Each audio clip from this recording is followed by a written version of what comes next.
Vous ne trouvez pas que c'est vivifiant, Poirot? Quoi donc, Hastings? Et le temps, voyons. Non, il est froid et humide. Savez-vous que la Terre se refroidit progressivement à raison de 3 degrés tous les 12 000 ans? Ah non, je n'en savais rien. Hein? Oh, regardez. Quelle ravissante fontaine. Vous n'êtes pas très exigeant, Hastings. Autrefois, les fontaines étaient beaucoup plus massives, mais raffinées aussi. Et qu'est-ce que vous avez aujourd'hui? Rien ne semble être assez bon pour vous. Je suis au bout du rouleau, Hastings. Au bout du rouleau? Oui.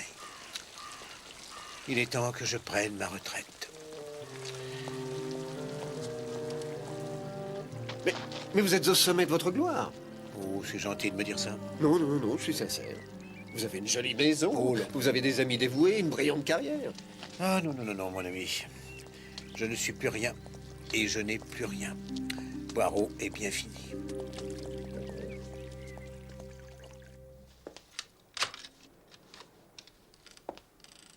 Un penny pour le pantin, madame. C'est le 5 novembre qu'on le brûle. Vous êtes en avance d'1 mois. Ouais, mais on est venu avant pour éviter la ruée. Mais qu'avez-vous fait du pantin? On l'a laissé devant l'immeuble. Si vous ne me croyez pas, vous pouvez C'est le jeter un vieux coup d'œil. cloporte de l'entrée qui nous a pas laissé l'emmener. Voilà. C'est lui, mettons les voiles. Un sale petit voyou garavou si je vous retrouve ici. Pardon. Il suffit qu'on ait le dos tourné 5 minutes. Vous leur avez fait perdre un penny. Et c'est une bonne chose, sinon on verrait défiler tous les voyous du quartier. Vous exagérez, monsieur Dicker. Bon, j'ai beaucoup de choses à faire. Ces choses-là n'arriveraient pas s'ils avaient des parents responsables. Oh, oui. cela ne fait aucun doute. Et je suis désolée, le devoir m'appelle, monsieur Dicker. Bien sûr, et si vous avez le moindre ennui, n'hésitez pas à faire appel à moi.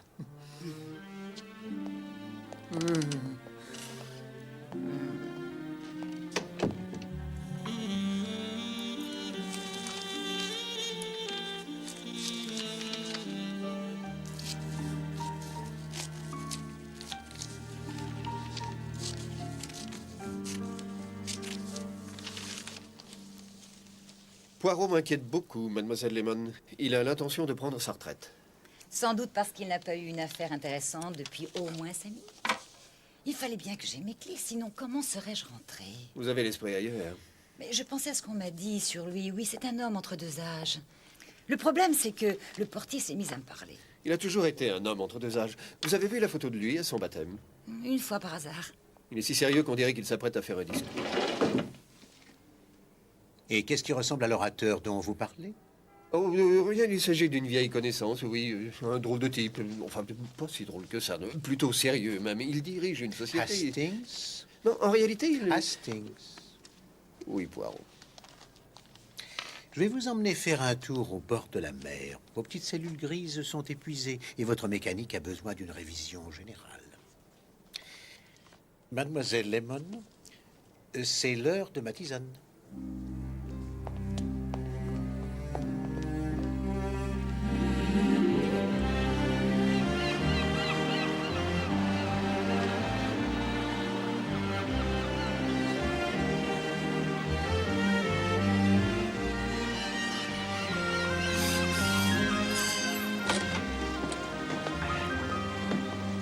Merci.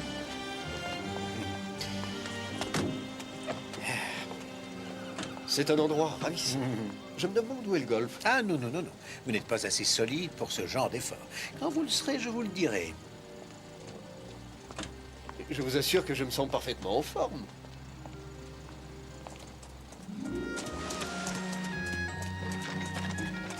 Whitcomb est l'endroit idéal pour une cure. Voilà le seau. Je suis sûr que vous vous sentez déjà mieux, non? Et nous ne sommes là que depuis une demi-heure. Oui, mais l'air de Whitcomb est réputé, madame. Tenez, regardez les chevaux ici. Leur robe est si éclatante. Ça me rappelle un cheval sur lequel j'avais parié à Cheltenham. Parié à 10 contre 1. On l'a attendu en vain à l'arrivée. Vous n'aviez pas trop parié, j'espère. Ah non. Non, non, il s'agit d'une plaisanterie. C'est bien, Hastings. Vous voyez, vous commencez même à faire des plaisanteries. Oui. Un de ces jours, il faudra m'expliquer ce qu'il y a de drôle. Ah oui. Hein? Ça, alors, regardez ça, Poirot. Les meilleures enquêtes, une conférence du célèbre inspecteur principal de Scotland Yard, James Japp. Nous ne sommes pas là pour ça, cher Hastings. Nous avons d'autres chats à fouetter. Non, non, non, j'aimerais aller l'entendre. Prix des places, 1 shilling. Oh, mon Dieu, c'est cher payé pour écouter ce cher inspecteur principal. Club des femmes, Sandringham Street, jeudi à 8h30. Quelle coïncidence que Jap soit là.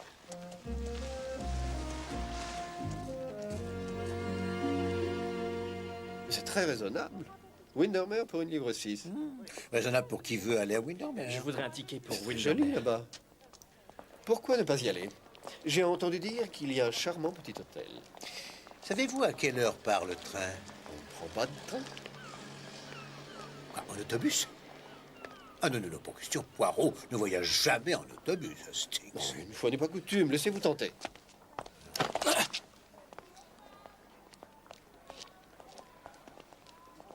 Vous avez vu ça? Quel grossier Je personnage. le trouve plutôt captivant. Comment ce mal appris peut-il vous Parce intéresser? qu'il se laisse pousser lui aussi une moustache, même si le résultat est assez piteux. Vous remarquez toujours les choses les plus inattendues, Poirot. Faut une certaine habileté pour laisser pousser une moustache. Et j'ai de la sympathie pour tous ceux qui s'y emploient.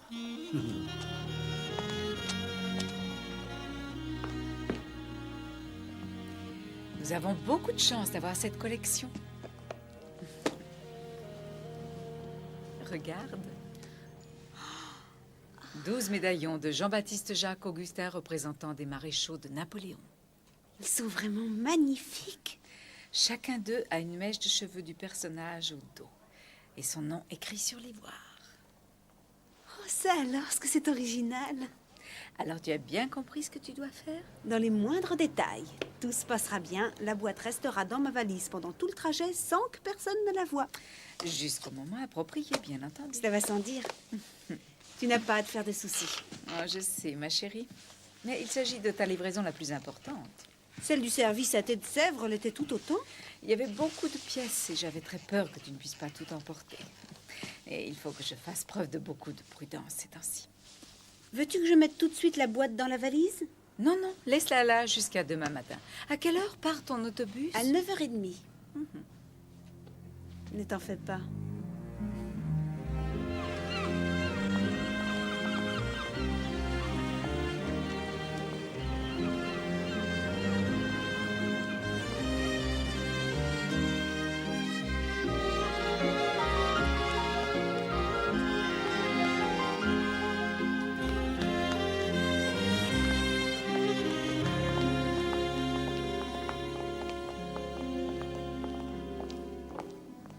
Le délai télégraphe, s'il vous plaît. Voici, monsieur.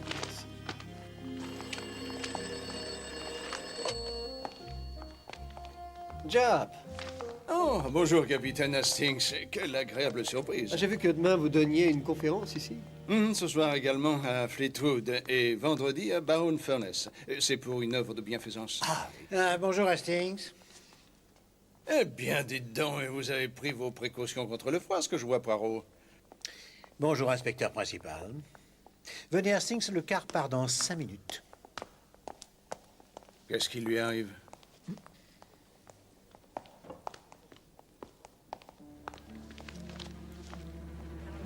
Je serai à Redburn à 12h40. Je ne veux pas être obligé de traîner là-bas. Mais non, je sais. Je sais que tu as la tâche la plus difficile. Ne te fais pas de soucis. Ça va marcher. Je t'attendrai à l'endroit convenu. À moins qu'il y ait un pépin. Non. Écoute, il faut que je raccroche. L'autocar va partir. Et oui. À toi aussi.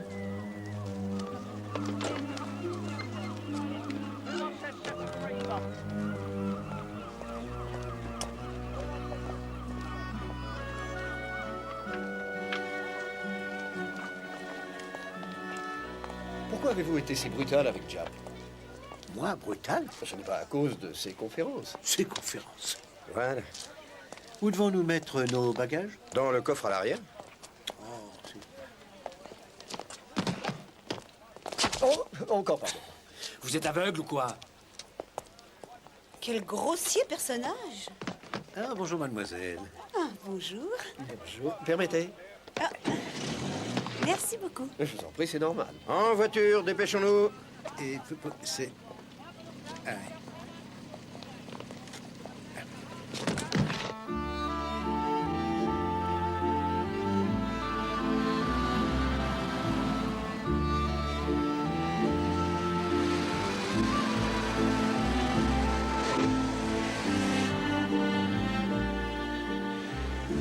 Ainsi, vous travaillez pour votre tante. Oui, nous sommes spécialisés dans les antiquités de valeur. Pour le moment, je ne suis qu'une débutante. Je suis persuadé, mademoiselle, que vous réussirez parfaitement. Certains objets valent parfois de très grosses sommes d'argent. C'est ça qui m'a le plus étonnée. Ma tante a des clients dans le monde entier. Elle doit être obligée de voyager beaucoup. Oh non, pas du tout. Si quelqu'un désire une table d'une époque, ou d'un style particulier, ou une chaise, ou même des porcelaines de Chine, il lui écrit et elle les trouve pour eux. C'est ce qui est arrivé cette fois-ci. Que voulez-vous dire? Ma tante a trouvé un ensemble de médaillons rares pour un collectionneur américain qui est ici en voyage d'affaires. Il m'attend à l'hôtel Windermere. Et si elles lui plaisent, il vous les achètera. Je l'espère, mais il faudra me montrer très prudente au cours du voyage de retour. J'aurai la coquette somme de 1500 livres dans mon sac, et rien que du liquide.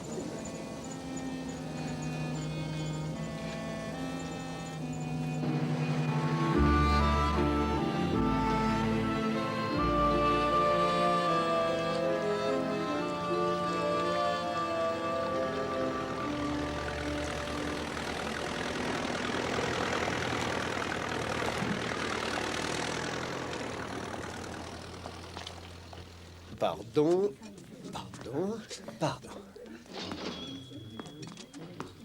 Ouf, et voilà.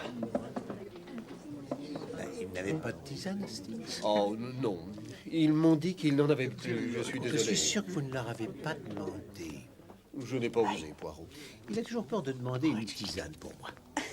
Une tisane de quoi au juste? Eh bien, c'est une sorte de mélange au goût exécrable. C'est une véritable cohue là-bas, il n'y avait qu'un seul serveur.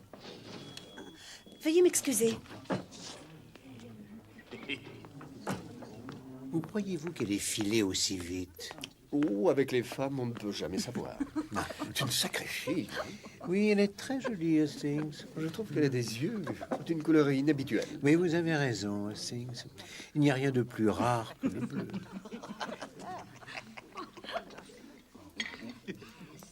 Hastings, et pourquoi tous ces gens me fixent du regard et se poussent du coude les uns les autres en riant? Ils n'ont probablement encore jamais vu quelqu'un comme vous, Poirot. Ah, Où est mademoiselle Durand? Elle risque de manquer le départ. elle est peut-être un peu sotte, mais peut-être pas à ce point-là. Sotte. Quelqu'un qui confie à de parfaits inconnus qu'il va transporter 1500 livres dans son sac manque un peu de sagacité. Je suis vraiment désolée de m'être sauvée ainsi, mais j'étais inquiète pour les médaillons. J'avais cru voir un homme prendre ma valise dans le coffre de l'autocar. Je lui ai couru après, mais il s'est avéré que c'était bien la sienne. Oh, je me suis sentie si sotte. Et votre valise est en sécurité? Oui, elle est dans le coffre. Il avait exactement la même valise. De qui parlez-vous, mademoiselle?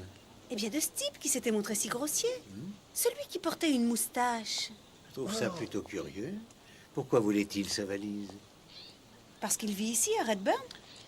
De plus en plus curieux, Hastings. Il avait l'air si heureux de payer son billet jusqu'au terminus. J'ai vu son billet quand il l'a présenté au conducteur. Non. Poirot adore les mystères, même s'il n'y en a pas. Vous oubliez que ce fut mon métier, Hastings. Peut-être avez-vous entendu parler de moi? Ne seriez-vous pas un illustre magicien? Peut-être bien. Peut-être bien.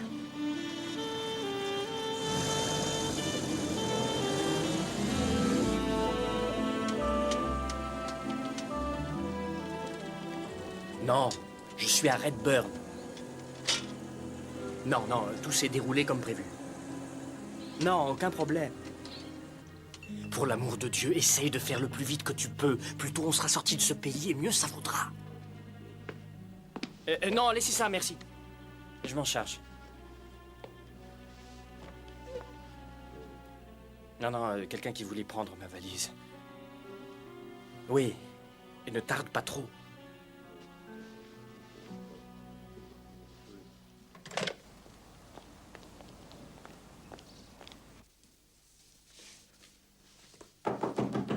Capitaine Hastings? Capitaine Hastings? Je suis vraiment désolée, mais il lui est arrivé une chose épouvantable. Et quoi donc? Ils ont disparu. Vos médaillons? Vite, venez voir. Quand j'ai ouvert ma valise tout à l'heure, les 12 médaillons n'étaient plus dans leur coffret. Regardez, les serrures ont été forcées. Et elles étaient bien fermées? Oui. sais vraiment pas quoi faire. Oh, Poirot, restez là, mademoiselle, et ne vous en faites pas, nous allons arranger ça. Que pouvons-nous faire? Mon ami, je ne suis plus sur la brèche. Hercule Poirot est à la retraite. Et je ne suis pas magicien.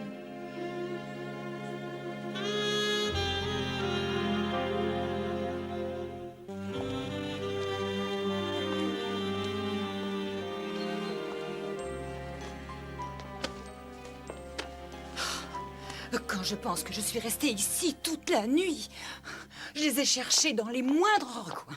Vous n'avez pas un double des Mais clés? bien sûr que non, qu'est-ce que vous croyez? Mais je pensais que vous aviez un passe-partout. Non, non, non, je n'en ai pas, sinon on risquerait de m'accuser, de me soupçonner. Non, il vous suffira de changer la serrure. Mais non, je ne peux pas. Sinon, Monsieur Poirot découvrirait que j'ai perdu mon trousseau de clés et il ne me le pardonnerait jamais. Je ne peux quand même pas rester ici encore une autre nuit.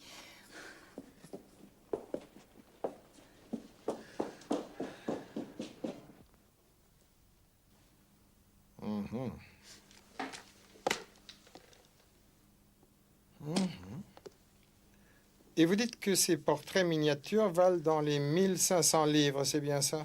Peut-être même davantage. Écoutez, pendant qu'on perd du temps ici, le voleur risque de s'échapper. Oh, ne vous tracassez pas, il n'ira pas loin. Ce travail nécessite avant tout de la méthode et non de la précipitation. Je viens de parler à Monsieur Wood, l'Américain. Une femme lui a rendu visite il y a 2 heures à peine. Il lui a payé la somme convenue en échange des médaillons. Mais c'était avant qu'on arrive ici. Oh, avec une bonne voiture, elle a pu couvrir la distance rapidement. Oh, tout est ma faute.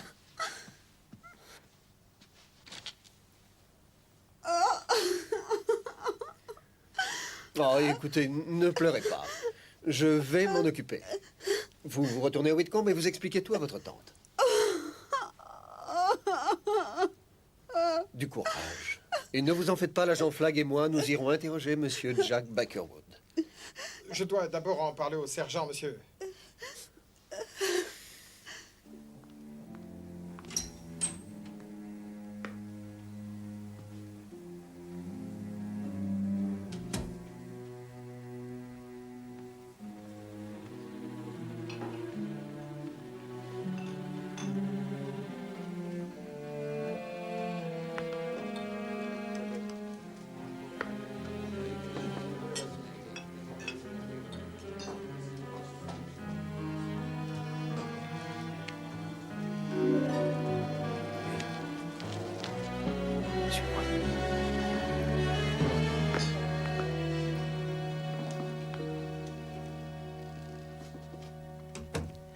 C'est un beau déguisement.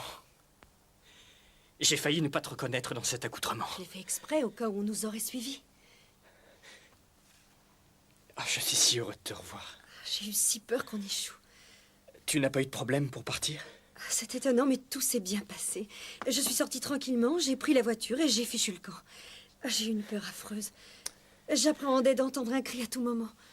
Je crois bien qu'on a réussi. Jusqu'à présent. Tu es la fille la plus intelligente du monde.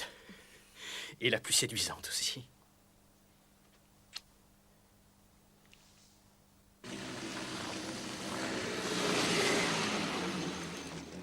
Elle va se faire passer un savon par sa tante. Ce n'est pas très malin de sa part de laisser la valise dans le car pendant qu'elle allait déjeuner. En fait, la valise se trouvait dans le coffre. Il y a 1 ou 2 points qui méritent notre attention. Lesquels? Eh bien, par exemple, pourquoi avoir forcé la serrure du coffre? Pour s'emparer des 12 médaillons. Sans doute, oui. Il aurait été beaucoup plus facile pour le voleur d'ouvrir la valise de la jeune fille, de transférer le coffret dans sa valise à lui et de s'enfuir au lieu de perdre du temps à forcer la serrure. Dans ce cas, la jeune fille aurait remarqué la différence de poids dès qu'elle aurait pris sa valise. Et le voleur aurait eu moins de temps pour s'enfuir. Ah. Oui. Oui. C'est possible.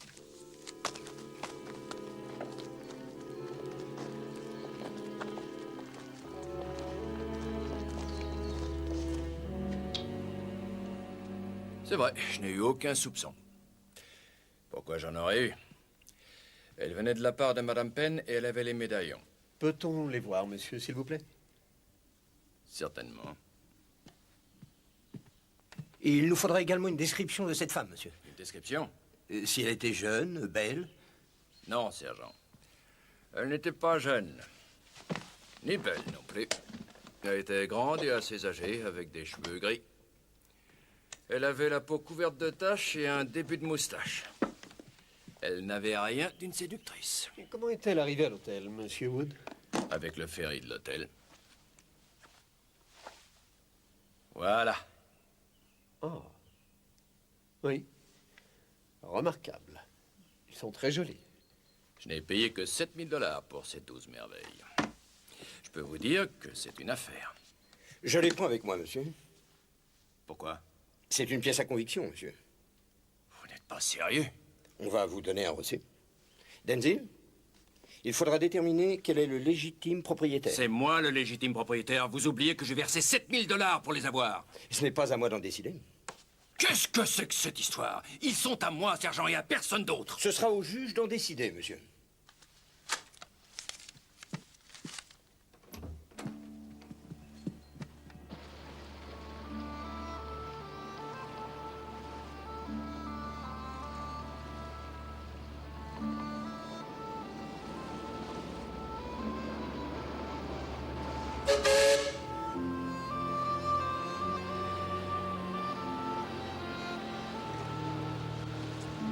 Et pour venir dans la gare, vous êtes obligé de prendre le bateau. Oui, la gare se trouve de l'autre côté du lac. Ah oui, je comprends.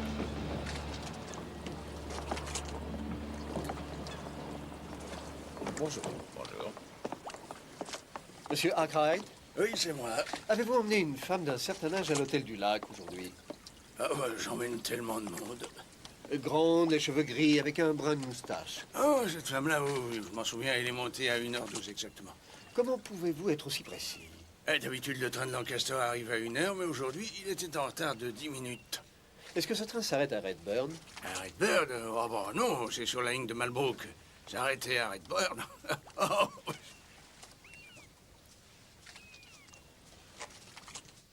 Nous savons que Marie Durand est arrivée à Redburn à 10h12, puisque nous étions avec elle.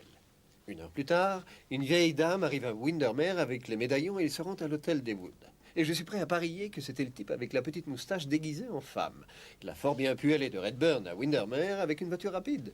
Mais la vieille dame n'est pas arrivée en voiture. Et elle a pris le train. Et un train qui ne passe pas près de Redburn. Hastings. Et pourquoi ne portez-vous pas de moustache? Quoi? Je n'ai obtenu une symétrie faciale qu'après avoir laissé pousser une moustache, et ça m'a causé beaucoup d'ennuis dans ma jeunesse. Je me fiche d'avoir une symétrie faciale. C'est votre aide que je veux. Je suis à la retraite maintenant, Hastings, et les mystères comme celui-ci ne m'intéressent plus. Quoi qu'il en soit, je repartirai à Whitcomb demain matin.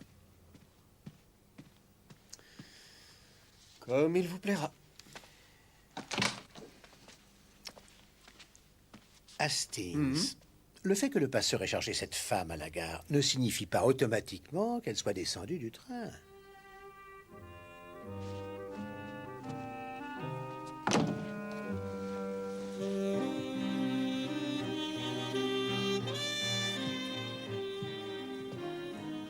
Si elle n'est pas venue en train, comment est-elle venue? Qui le sait, Hastings?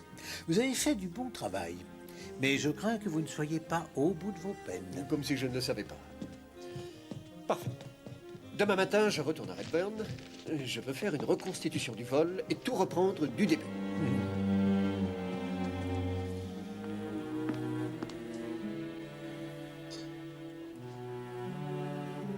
C'est le début d'une nouvelle vie. Nous ne devrions plus avoir d'ennuis maintenant. Je t'attends dans la voiture.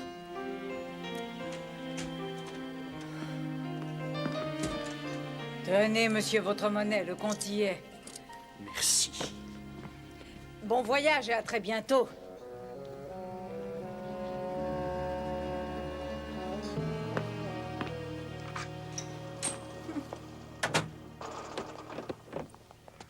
Bien.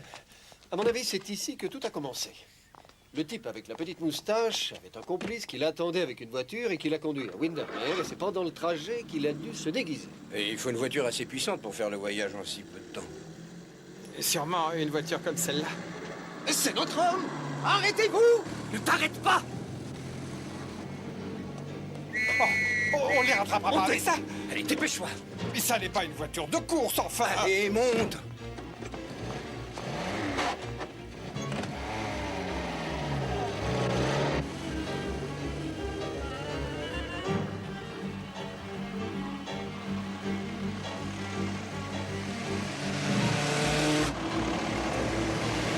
Alors rangez-vous, laissez-nous passer. Dégagez! Mais qu'est-ce qu'il fiche? Allez, vite, il faut les rattraper, vite! De toute façon, ils ne peuvent pas changer de route. Pas avant Bakersdale.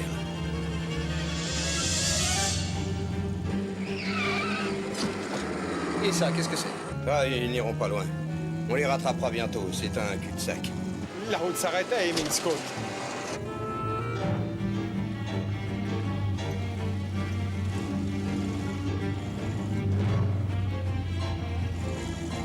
Si une voiture arrive en sens inverse, c'est la collision.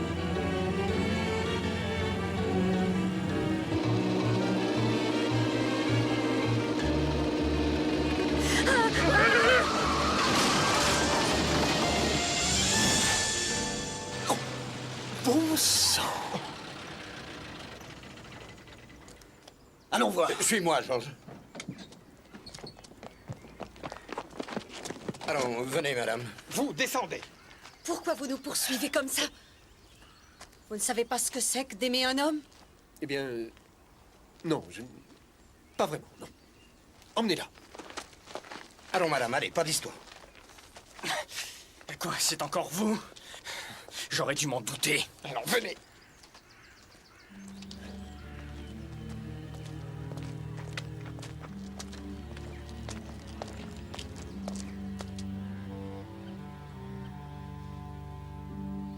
Pourquoi vous aiderais-je? Cela vous permettrait de récupérer votre Je le argent. récupérerai de toute façon. Mon avocat va bientôt arriver de Londres. Tout ce que je vous demande, C'est bon, je veux bien coopérer. Allez-y.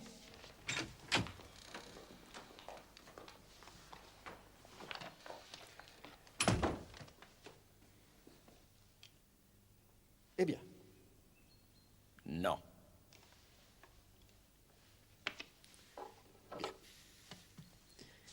allez-y.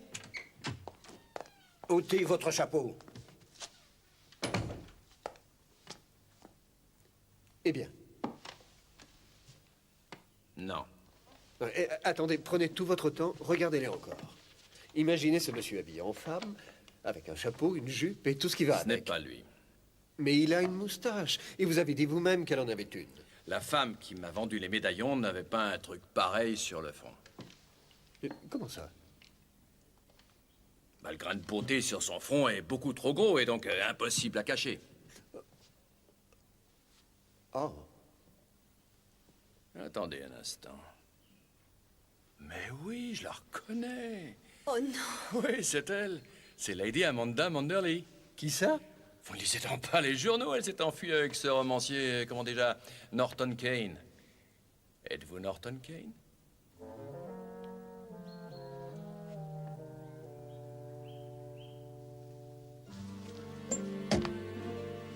C'est gentil à vous de m'avoir accompagné, monsieur Poirot. Non, pas du tout, ma chère. Je ne pouvais pas laisser une jeune femme aussi charmante dans le désarroi. Et maintenant que je suis là, je peux peut-être vous aider à expliquer cette affaire si délicate à votre tante. Oh, je ne sais comment vous remercier. C'est toi, Marie? Alors, comment ça s'est passé? Je suis en compagnie de monsieur Poirot, tante Elisabeth. Nous sommes rentrés ensemble de Whitcomb. Monsieur Poirot est un célèbre détective. Crois-tu que je ne le sache pas? Vous êtes trop aimable. Une chose épouvantable est arrivée, tante Elisabeth. Je ne sais vraiment pas comment te le dire. Je regrette de vous informer que vos précieux médaillons ont été volés à votre nièce. Volés? Mais comment ont-ils pu être volés? Savez-vous ce qui s'est passé? Le vol s'est produit à Redburn pendant que nous déjeunions à l'auberge. Mais ne vous inquiétez pas, je suis convaincu que les voleurs se retrouveront bientôt sous les verrous. Ne nous dénoncez pas, mon père. Oh non, bien sûr que non. Où comptez-vous aller? Je ne peux pas vous le dire. Bon courage, capitaine Hastings. Oh, merci. Je suis sûre que vous finirez par l'attraper.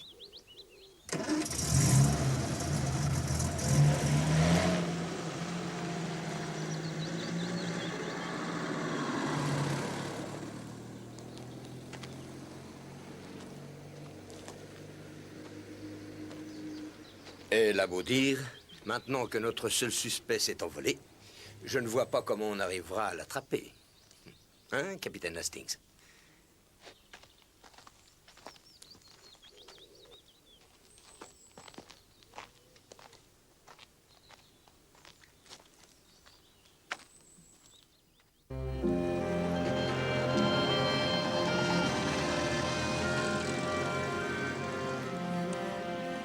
Je commencerai par une soupe de poisson et après du haddock. J'essaie de secouer un peu mes vieilles petites cellules grises. Il y a une chose que je ne comprends pas. Si Norton Kane n'est pas la femme à la moustache, qui cela peut-il être? Vous avez fait de votre mieux, Hastings. Ça fait longtemps que l'inspecteur Japp aurait tout abandonné. Merci. J'espère que vous n'êtes pas jaloux des conférences que Japp doit donner. Moi, jaloux? Oh, mon Dieu.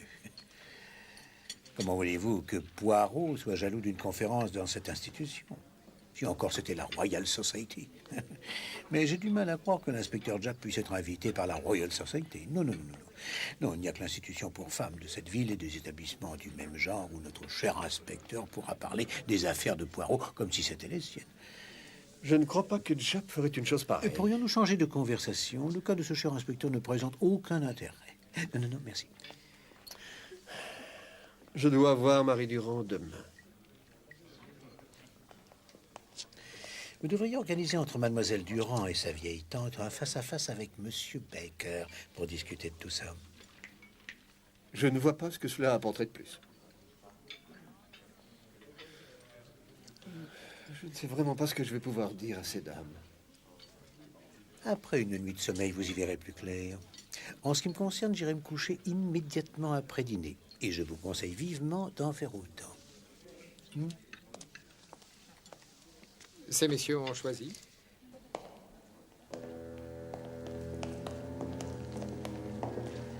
Du feu, s'il vous plaît.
Bonsoir.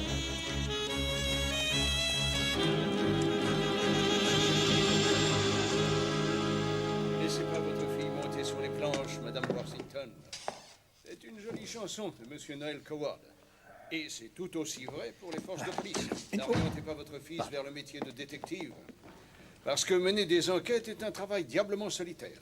Et que les détectives sont peut-être enclins à être des loups solitaires, si vous me pardonnez l'expression. À la conclusion d'une affaire, il y a toujours d'autres parties, n'appartenant pas aux forces de police, qui affirmeront l'avoir résolue. Je fais évidemment référence à ce fléau qui pourrit la vie de nos braves détectives. Je veux parler du limier amateur, ou pire encore, de cette engeance que sont les détectives privés. Le détective privé, mesdames et messieurs, n'est pas ce héros légendaire de la fiction. C'est un homme qui a le plus souvent échoué dans des classes sociales plus dignes et qui possède une curiosité maladive propre à troubler l'ordre établi. Cet homme, dont le bureau miteux se trouve au-dessus d'un bar louche, passe tout son temps vautré dans le monde sordide des divorces et des crimes crapuleux. Mais parmi eux, je le reconnais, il y a une exception. J'ai eu la chance, dans ma carrière, au cours de de la plupart de mes affaires, de travailler en collaboration avec le détective privé le plus extraordinaire. Je veux parler, et permettez-moi d'emprunter un mot à sa langue maternelle, du doyen le plus connu et le plus apprécié de la police belge, Monsieur Hercule Poirot. Et je crois pouvoir affirmer sans avoir peur de me contredire que Hercule Poirot est l'un des esprits les plus originaux du XXe siècle. Intelligent, courageux, sensible, incroyablement vif. Hercule Poirot se situe bien au-dessus des innombrables détectives que j'ai eu le loisir de connaître dans ma carrière.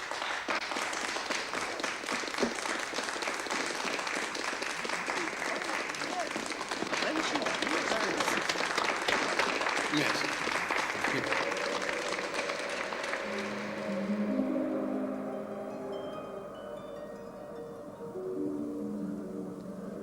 Je suis de plus en plus inquiet pour les clés, mademoiselle Lemon.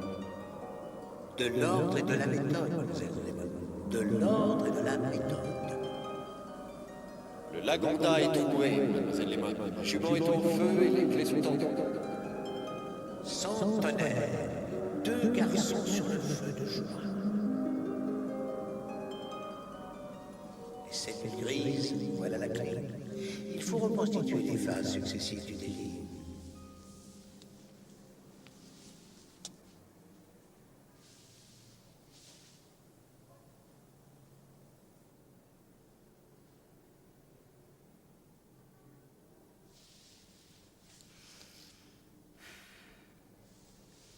J'arrive devant la porte.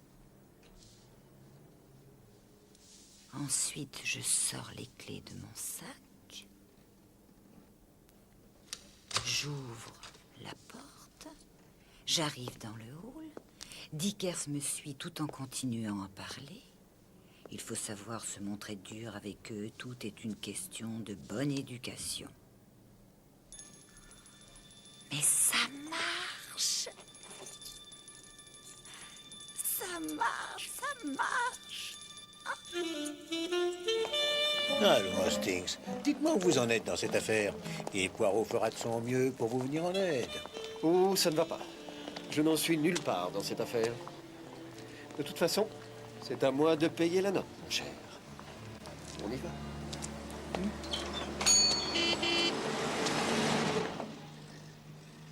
Capitaine Hastings. Bonjour, mademoiselle. Vous avez des nouvelles? Eh bien, non, pas vraiment. Oh, quel dommage. Bonjour, monsieur Poirot. Mademoiselle, Je n'ai pas abandonné. la boutique de votre tante est magnifique, mademoiselle. Si vous n'êtes pas pressé, ça lui ferait plaisir de vous revoir. Nous en serions enchantés. Monsieur Poirot est là, tante Elisabeth. En compagnie du capitaine Hastings. Oh, quelle belle surprise! Ah! Avez-vous réussi à retrouver les 12 médaillons qu'on nous a volés, monsieur Poirot? Je vous demande pardon, mademoiselle, mais c'est le capitaine Hastings qui devait s'en charger. Et je crains qu'il ne les ait pas retrouvés. Bien au contraire, mais hélas, nous ne pouvons pas les récupérer. Monsieur Wood prétend les avoir achetés en toute bonne foi. Ils sont donc à lui. C'est donc lui qui les a? Ah non, pas lui, la police. Mais je les récupérerai en temps voulu. Ce sera au juge d'en décider. Mais ça nous aiderait de retrouver le voleur. Oh, mais oui! Qu'est-ce qu'il y a, capitaine Hastings? Cette fois, ça y est. Oui, oui, c'est bien ça. C'est bien ça, mademoiselle. Je sais comment les récupérer et vous pouvez nous y aider. Veuillez nous excuser. Mais arrêtez-vous, Hastings. Dépêchez-vous, Poirot. Mais à quoi diable jouez-vous, Je Hastings? sais tout maintenant. Mais de quoi parlez-vous, là? J'ai la solution de l'énigme. Grâce à mes petites cellules grises, je me sens pleine forme. Hastings! Je vous verrai plus tard à l'hôtel.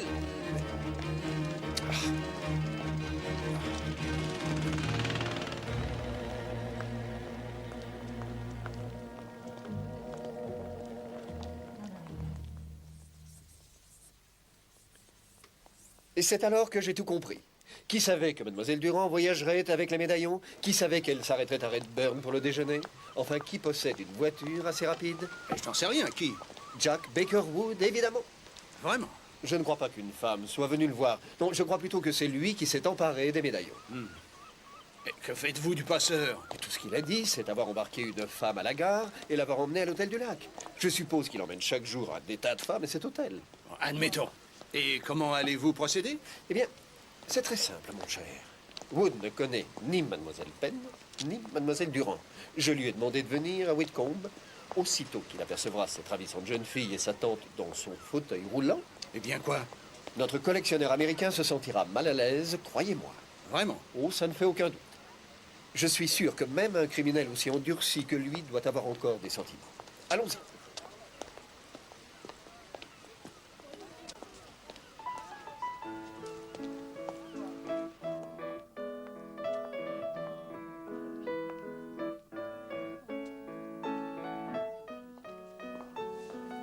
Si vous voulez bien me suivre, messieurs, il y a une table près de la fenêtre.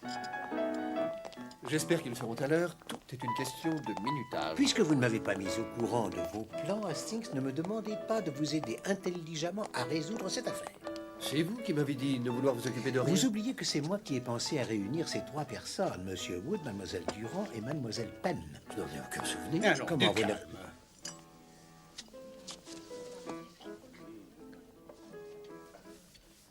Voici la tienne, ma chérie.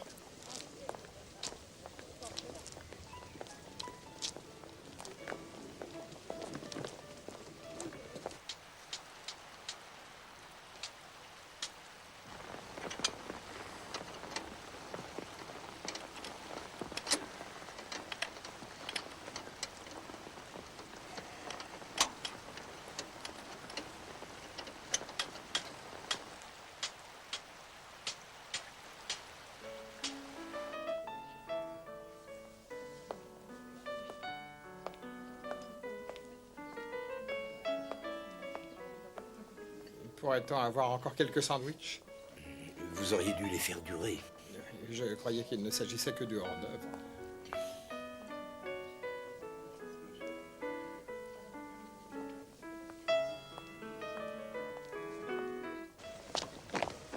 Attention, 1, 2 et 3. Doucement, doucement.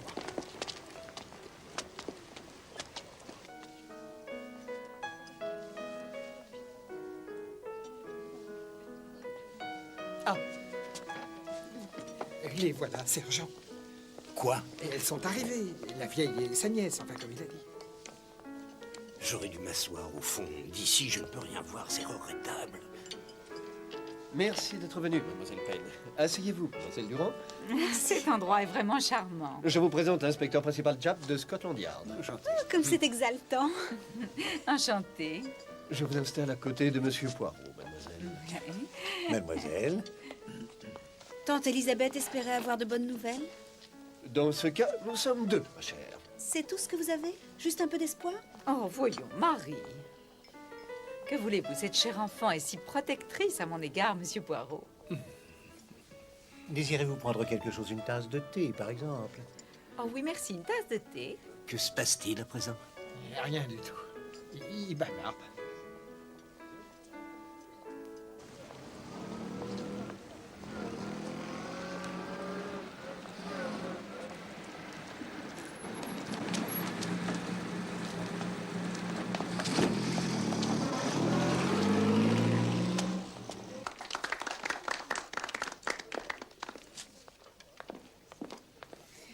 On apprend à être patient quand on est sur une chaise roulante, monsieur Poirot. Je vous crois sur parole, mademoiselle.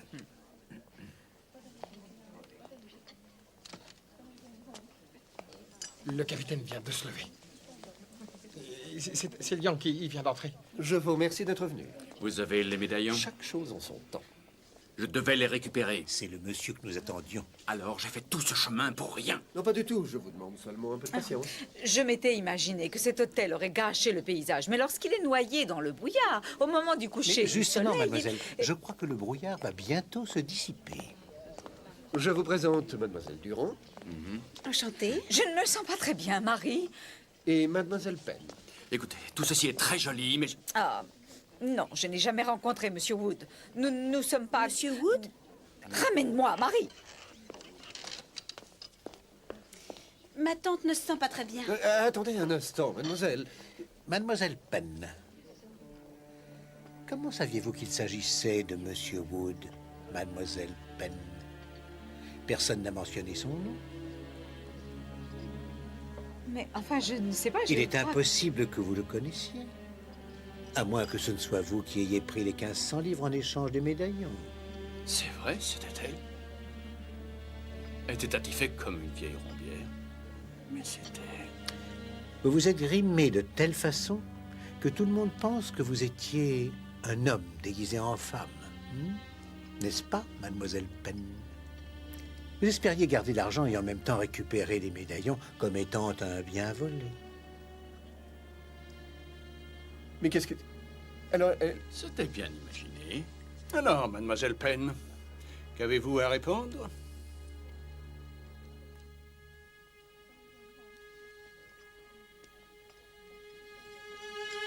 Elle s'enfuit, sergent. Arrêtez-la! Restez là, mademoiselle. Emmenez-la, sergent!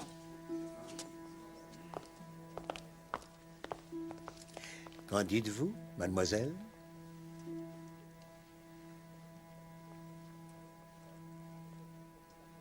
Vous n'êtes que...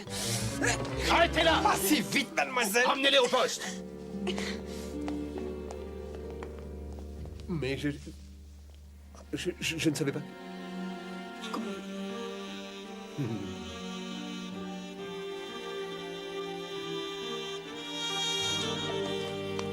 Hastings s'est d'abord trompé de piste. Il s'est demandé comment les médaillons étaient allés de Redburn à Windermere. En effet, oui, c'est la vérité. Seulement, il a compris qu'ils n'avaient jamais été à Redburn. Vous êtes magistral, Hastings. Vous avez découvert le déroulement de l'action. Vous savez... Il faut cependant remarquer que vous avez tendu un piège aux faux coupables. Monsieur, Merci. un instant, monsieur. Vous avez oublié votre reçu. Oh, merci beaucoup. Êtes-vous satisfait de votre séjour? Tout à fait. Pardon. Laissez Poirot. Ça vous concerne, mon cher Japp. Le célèbre inspecteur Japp fera une tournée de conférences dans le nord du pays. Vous l'avez toujours su. Voilà pourquoi vous m'avez traîné ici. Non, non, non. C'est seulement le verso de la coupure qui m'intéressait. Je ne savais pas que... Ah oui, perfectionnez votre français. Voyez-vous, mon cher Hastings, le français est une très belle langue, difficile et subtile, et on doit toujours se perfectionner. Même Poirot.